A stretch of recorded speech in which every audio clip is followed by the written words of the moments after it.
Hello guys, ഞാൻ വന്നിട്ടുള്ളത് broccoli കൊണ്ടുള്ള ഒരു റെസിപ്പി കാണിക്കാനാണ്. അതുകൂടാതെ അതിൻ്റെ ഗുണങ്ങളും കൂടെ പറയാം കേട്ടോ. ബ്രോക്കോളി കഴിച്ചാലുള്ള ആരോഗ്യ ഗുണങ്ങൾ എന്തൊക്കെയാണെന്ന് വെച്ചാൽ ഇതൊരു ആൻറ്റി ഓക്സിഡൻ്റ് കൂടിയാണ്. അതുപോലെ തന്നെ ഇരുമ്പിൻ്റെ കാര്യത്തിലൊന്നും മാത്രമല്ല, മറ്റു ധാതുക്കളുടെയും പോഷകങ്ങളുടെയും ഒക്കെ കാര്യത്തിലും വളരെ മുന്നിലാണ്.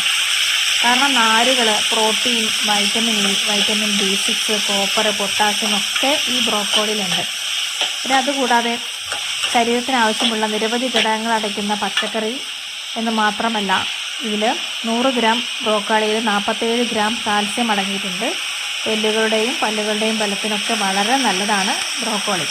ക്യാൻസറിനെ തടയാൻ വളരെ നല്ല പച്ചക്കറിയാണ് ബ്രോക്കോളി. ഇത് പ്രതിരോധശേഷി കൂട്ടാൻ സഹായിക്കുന്നു.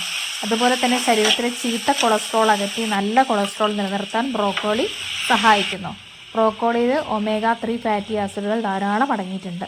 DNA കുഴപ്പങ്ങൾ പരിഹരിക്കുന്നതിനും ഓസ്റ്റിയോ ആർത്രൈറ്റിസിനെ പ്രതിരോധിക്കുന്നതിനും ബ്രോക്കോളി കഴിക്കുന്നത് ഗുണകരമാണെന്ന് പറയുന്നു. അപ്പം നാരുകളുടെ കലവറയാണ് ബ്രോക്കോളി. ശരീരഭാരം കുറയ്ക്കാനും അമിതമാകാതെ പ്രതിരോധിക്കാനും ബ്രോക്കോളി കഴിക്കുന്നത് സഹായിക്കും. കൂടാതെ അലർജിയെ അകറ്റുകയും ചെയ്യുന്നു. ബ്രോക്കോളിയുടെ പല റെസിപ്പി നമ്മൾ ഉണ്ടാക്കാറുണ്ട്, തോരൻ വെക്കാറുണ്ട്. ഞാൻ തൽക്കാലം ചപ്പാത്തിക്ക് വേണ്ടിയിട്ടൊരു എൻ്റെ വീട്ടിലുള്ള കുറച്ച് പച്ചക്കറികളൊക്കെ വെച്ചിട്ട് ഉണ്ടാക്കിയതാണ്.